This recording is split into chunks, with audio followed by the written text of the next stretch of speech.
जय हिंद, जय भारत, वंदे मातरम। मैं रविंद्र फौजी।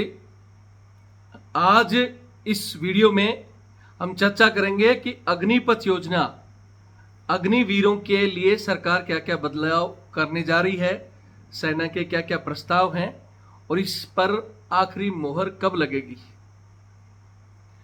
लेकिन इसी के साथ इसी से रिलेटेड एक विषय कि जब ये अग्निपथ योजना सेना पर थोपी गई थी, उस समय कुछ पेंडिंग भर्तियां, जिसमें आर्मी एग्जाम, एयरफोर्स ज्वाइनिंग के जो मुद्दे, जो हाई कोर्ट, सुप्रीम कोर्ट तक भी गए थे, लेकिन उस समय वो दबा दिए गए थे। तो क्या उनका भी कुछ हो सकता है? कुछ बच्चों का कॉल आ रहा है, सर आप भी करो। हालांकि एक वीडियो मैंने उसका पहले दिन, 2 या 3 दिन पहले डाला था, लेकिन उसमें कुछ नेगेटिव कमेंट्स, और कुछ बच्चे खुद ही शांत हैं और वो फ़ोन करते हैं 2-4 बंदे की बच्चे की, सर भर्ती कुछ करवा दो, सर उससे मिलो, फलाना मिलो। क्यों भाई? हमने पहले भी आंदोलन किया, आप लोग नहीं पहुंचे। सुप्रीम कोर्ट, हाई कोर्ट गए, आपके लिए इतनी जी जान लगाई, लेकिन उसके बावजूद भी हमें बदनामी, और कुछ बच्चों ने तो उल्टे सीधे वीडियो हमारे पे डाले, उल्टे बोले कि भाई ये तो पैसों के लिए ये करते हैं, फलाना करते हैं। तो हम अपनी मेहनत, अपना समय भी बर्बाद करें और फिर इस तरह की घटियापंथी भी हमारे ऊपर ही लगे। इसलिए आर्मी एग्जाम का मुद्दा, एयरफोर्स ज्वाइनिंग का मुद्दा, इस समय बच्चों को खुद पहल करनी पड़ेगी। यहां इतना जरूर कह सकता हूं कि यह मुद्दा 17-18 जून को प्रधानमंत्री मोदी जी के सामने टेबल पर पहुंच जाएगा कि इसमें क्या क्या बदलाव होने हैं। और अगर तुम ये घर बैठे सोच रहे हो कि मुद्दा प्रधानमंत्री जी तक जा रहा है कि हमारा भी कुछ होगा, तो कुछ भी नहीं होगा तुम्हारा। क्योंकि पहले भी हमने दिल्ली से जयपुर आंदोलन किया, जब सुप्रीम कोर्ट का फैसला होल्ड था, उस समय मैंने कहा दिल्ली में आ जाओ, बड़ी मुश्किल से, कितना कहां से कोशिश करके मैंने परमिशन ली, लेकिन निकले नहीं। तब तो आप उन लोगों के बहकावे में आ गए कि रविंद्र फौजी तो आपसे पैसे ले लेगा, फलाना, कुछ नहीं कर सकता, आप कोर्ट के हाथ में हैं। उस समय भी कहा था कि कुछ ऐसे फैसले होते हैं जिस पर अगर सरकार का प्रेशर हो तो कोर्ट पब्लिक के हक में फैसला देता है, लेकिन कब देता है? जब वो पब्लिक आवाज उठा रही हो।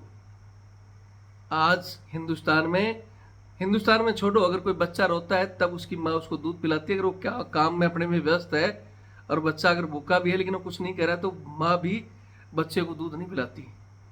तो तुम्हें कौन दे देगा भाई? तुम्हारी सरकार जिसने तुम्हारे से छीना है, तुम सोच रहे हो राजी राजी मिलेगा?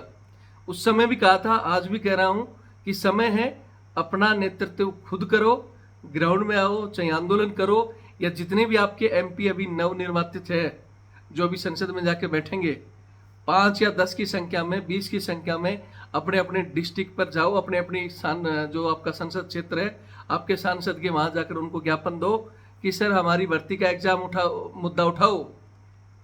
इस चुनाव में भी हमने कहा था कि अगर सरकार की सीटें कम आएंगी तो हो सकता है आपका कुछ होगा।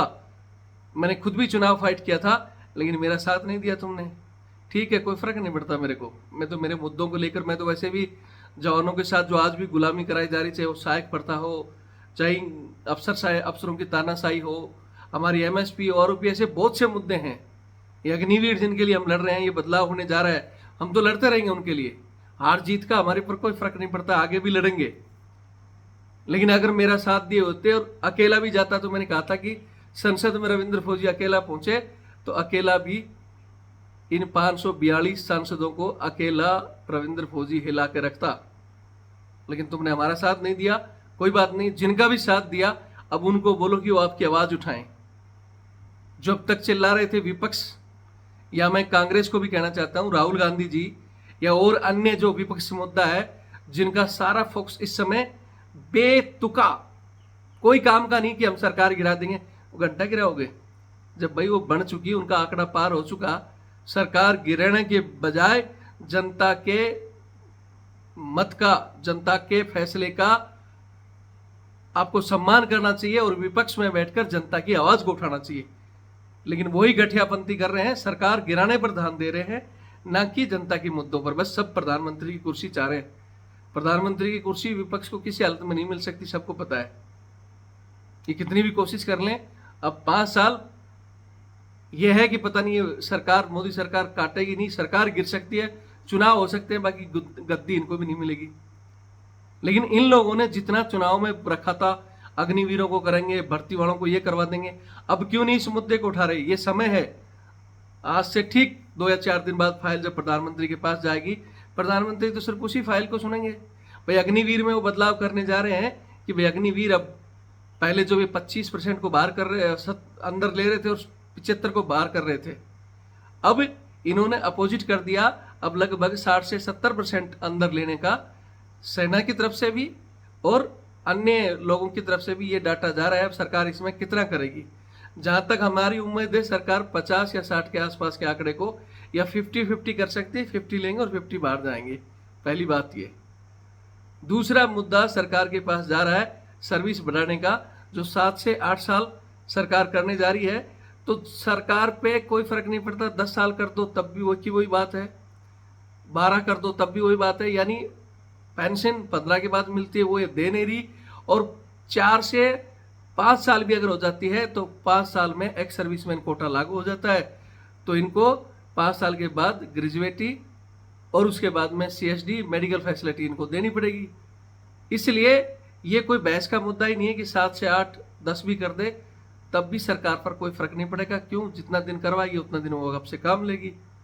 तो ये भी आपका इजीली हो जाएगा, ये ज़्यादा भी हो सकता है, इस पर कोई बड़ा सरकार पर असर नहीं पड़ेगा। तीसरी बात की विषय अभी चला ही नहीं है कि इन जवानों की पेमेंट का होमगार्ड से भी कम सैलरी इन जवानों की कर दी गई। उस विषय पर भी सेना को स्पष्ट कहना चाहिए कि चाहे वो नौकरी 6 साल करे, 8 साल करे, लेकिन वेतन समान होना चाहिए। इनको होमगार्ड की नज़र से ना देखा जाए, जितने भी अलाउंस वगैरह हैं सब दिए जाए। शहीद के दर्जे की बात चल रही है।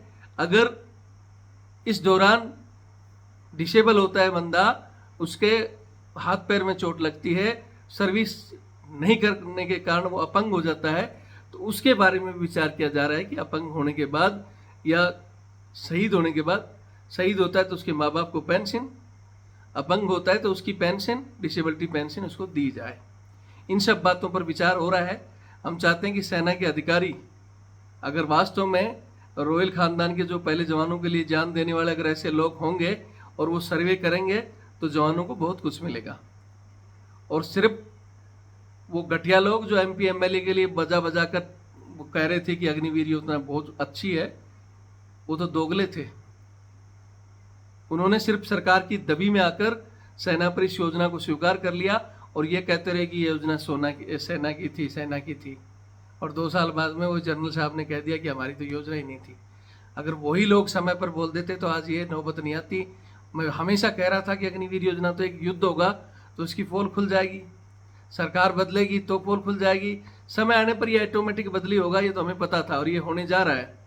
लेकिन उन घटिया लोगों ने जो बोल रहे थे कि सरकार की हमारी योजना है फलाना ढिकड़ा, वो घटिया लोग कभी जिंदगी में सुखी नहीं पाएंगे इतने लोगों की बददुआ लेकर। जैसे आज मोदी जी की सरकार अदर में घूम रही है ना, पता नहीं 5 साल भी पूरे होंगे कि नहीं, इनको अग्निवीर बनने की नौबत आ रही है, तो उन लोगों का भी भला नहीं होगा। यहाँ तीसरा मुद्दा है कि भाई उनकी पेमेंट का, मैंने बता दिया पेमेंट बढ़नी चाहिए। एक सबसे बड़ा मुद्दा है कि छुट्टी का। एक यंग लड़का जो अपने उस समय 17 साल का पढ़ाई छोड़कर देश सेवा की तरफ चला जाता है, उसकी ठीक है सर्विस, उसको नौकरी का भी सवाल है, माँ बाप से बिछड़ता है, वहाँ जाता है, देश सेवा का जज्बा भी होता है। लेकिन उस देश सेवा के जज्बे के साथ अगर उस नादान बच्चे को उस जो परिपक्व होता है तब तक अगर आप उसको समय से पूरी छुट्टियां बाकी लोगों को मिले और उसके ना मिले तो उसके दिमाग में कितना एक असर पड़ेगा। तो मैं इस वीडियो के माध्यम से मोदी जी से ये ज़रूर रिक्वेस्ट करूंगा, हालांकि मैं खुद अपनी टीम से और बहुत से लोगों से हम लेटर भी लिखवा रहे हैं कि ये छुट्टी का मुद्दा भी उसमें इंक्लूड करें, उनको 3 महीने की, हालांकि बाकी जवानों के लिए करें 100 दिन की छुट्टी होनी चाहिए, तो इनको 90 दिन की कम से कम इनको भी जो लागू है वो करें। बाकी तो हमारी लागू होने के बावजूद में हमारे खुद के जो अजगर बैठे हैं, सांप बैठे हैं, नेवला बैठे हैं, जो काले अंग्रेज बैठे हैं, उनके निजी कामों की वजह से जवान 90 दिन भी नहीं काट पाते। लेकिन फिर भी कुछ जवान लड़ मरकर 80 दिन, कोई बहुत मेरा जैसे ज़्यादा करके 90 भी काट लेता है। नहीं तो रो धो के कम से कम 80 तक तो पहुंच जाते हैं, नहीं तो 2 महीने की तो काटता ही काटता है। तो वो कम से कम लागू इनको भी हो, नहीं तो इनकी छुट्टियां जमा हो और सारी सुविधाएं इनको दी जाए, सर्विस करें तब तक। और कोई भी पॉइंट है अग्निवीर के दिमाग में ऐसा आ रहा हो तो मैंने जैसे उस दिन भी कहा था भाई, वो अग्निवीर हमें पॉइंट दे सकते हैं, मेरा नंबर मैं आगे दूंगा। और बाकी लोगों जो मेरे से जुड़े हैं उनके पास तो नंबर है ही। इससे हटकर मैंने अपने युवाओं को बता दिया कि आपको खुद को पहल करनी पड़ेगी, अपने अपने सांसदों को कहो, चिट्ठी लिखो, ज्ञापन दो, या एक बड़ा आंदोलन आप शुरुआत करो। शुरुआत आपको करनी पड़ेगी। आप लोग पहुंच जाओगे, मुझे याद करोगे, मैं आपके बीच में मिलूंगा। मेरे चैनल की जो मदद चाहिए, मेरी मदद चाहिए, मैं 24 घंटे आपकी सेवा के लिए हूँ। लेकिन मैं शुरू नहीं करूँगा, क्योंकि शुरू करता हूँ तो मेरे को फिर पूरी चीज़ें चाहिए भाई। कोई भी आंदोलन तन मन धन पूरी ताकत से लड़ें तो वो सफल होता है। उसके लिए जब हम कहेंगे सहायता करो तो फिर नीचे अलग अलग कमेंट्स, तो वो अब उतनी बस की हमारी नहीं है कि हम जिनके लिए लड़ें और उनकी सुने, इतनी ताकत मेरे में भी नहीं है। और वो भी बच्चे की सुने, जो मेरे साथी हैं, वो जिनके मैं लड़ रहा हूँ, जो मेरी हर तन मन धन से मदद करते हैं, उनके लिए मैं लड़ता हूँ, लड़ता रहूँगा। उनके बीच में, हमारे बीच में ही है कुछ चमचे जो नौकरी डोलू पकड़ कर करना चाहते हैं, वो कमेंट्स करते हैं, लेकिन उनके हम सुन सकते हैं क्योंकि वो जवान है, हम भी जवान हैं, वो हमारे बराबर के हैं। तो बराबर वालों से हम लड़ भी सकते हैं, मर भी सकते हैं, सुन भी सकते हैं। लेकिन हम उन बच्चों की मदद करें, वो बच्चे घटिया कमेंट्स करें, घटिया वीडियो निकालें और फिर करें सर आप हमारे लिए कुछ करो, तो भाई इतनी ताकत मेरी नहीं है। पिछली बार मैं कर चुका, मैंने बहुत कोशिश की, लेकिन पर्दे के पीछे से लोगों ने आपको बहका बहका कर, और आज वो सब अंडरग्राउंड है, कोई आपकी आवाज़ नहीं उठाएगा। मैं फिर कह रहा हूँ भाई, नेतृत्व आप करो, पढ़े लिखे हो, एयरफोर्स वाले 7000 फीट कैंडिडेट, अपनी ट्विटर वगैरह पर दोबारा ट्रेंड शुरू कर दो। अगर ये मुद्दा हाईलाइट होता है तो आपको कुछ ना कुछ मिल सकता है। और घर बैठे रविंद्र फौजी के भरोसे रहोगे कि भाई रविंद्र फौजी कुछ कर दे, तुम कुछ नहीं करोगे तो रविंद्र फौजी अकेला तोप नहीं है जो जाकर मोदी जी से मिलकर काम करवा दे। ठीक है, बाकी मेरे युवा साथियों को मैं कह चुका हूँ, अग्निवीर वालों को। बाकी हम ऑलरेडी सहायक प्रथाकरण के मुद्दे भी दे रहे हैं, और ये हो सकता है जल्दी इस सीजन में सरकार के भी कुछ रुख या कुछ संदेश, हमारे भी जो लोग सरकार के अंदर बैठे हैं या कहीं से भी हमारे को इनपुट मिल रहा है, बहुत सी चीज़ें इस बार बदलने वाली हैं। हमारे उन जवानों से कहना चाहता हूँ कि ये समय है, थोड़ा हमें मजबूत करो ताकि हम मजबूती से इन चीज़ों के लिए लड़ सकें। बाकी मैंने बता दिया कमेंट्स में, ये मेरा नंबर जिनके पास है नंबर में कि सर ये चीज़ें बदलनी चाहिए। हालांकि एक तो अग्निवीर मेरे को ये भी लिख रहा था कि सर 4 साल ही रहने दो। तो हम एक का नहीं, ओवरऑल लोग क्या चाहते हैं, ओवरऑल जो साथी चाहते हैं, या मेरे से हमेशा की तरह मेरा नंबर 82 90 35 45 13 8290354513, यही मेरा नंबर है। आप इस पर व्हाट्सएप के जरिए या कॉल करके इम्पोर्टेंट पॉइंट है तो वही बता दीजिए। बाकी आप हाय लिखो, जय सर कैसे हो, वो हो, उससे मैं कोई अभिनेता नहीं हूँ या मैं कोई खुश नहीं होता हूँ। पॉइंटों की चीज़ लिखो, आपका खुद का। जैसे कई बार लोगों का आता है कि सर आप तो फ़ोन नहीं उठा रहे हो, तो भैया व्हाट्सएप में फ़ोन नहीं उठा रहे हो, इसके जगह अपनी समस्या भी लिख सकते हो, तो हम देखकर इम्पोर्टेंट होता है तो हम खुद कॉल कर लेते हैं। हमारी जो टीम है वो बता देती है सर ये इम्पोर्टेंट है। और बाकी जो चल रहा है करते रहो, मुझे कोई फ़र्क नहीं पड़ता। फिर कह रहा हूँ, जो भगत सिंह की तरह कफन बांध कर हम लड़ रहे हैं, जो भगत सिंह है वो हमारे से जुड़े, और जो घर बैठे न्याय चाहते हैं या सिर्फ वो चाहते हैं तो फिर वो घर ही बैठे रहें, कुछ नहीं होगा। वो फिर हमें भी क्यों परेशान कर रहे हो। आप 5 या 10 लोग सोचो कि मैं फिर परमिशन ले लूँगी, चलो हम दिल्ली में धरना कर देंगे, ये कर देंगे, और पीछे से आप लोग आते नहीं हो, तो भैया हम तो बार बार फिर हम भी बेइज्जती करवा के खुश नहीं है।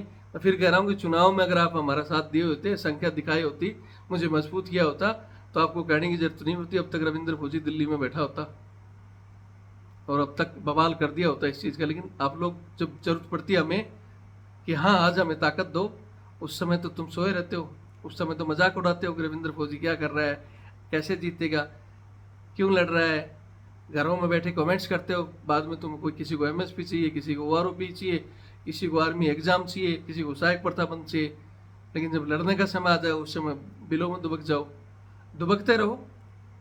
वो गोरे अंग्रेज आए थे ना, 300 या 400 की संख्या में थे, और वो धीरे धीरे सब राज्य काबू में करते रहे। उस समय भी राजा और उनकी सेना लड़ते रही, बाकी जो ताली बजाते रहे ना, शाबाश ये जीत गया वो जीत गया, तो उस आम जनता की तरह ताली बजाते रहो तो इस गुलामी को झेलते रहोगे। जय हिंद, जय भारत, वंदे मातरम।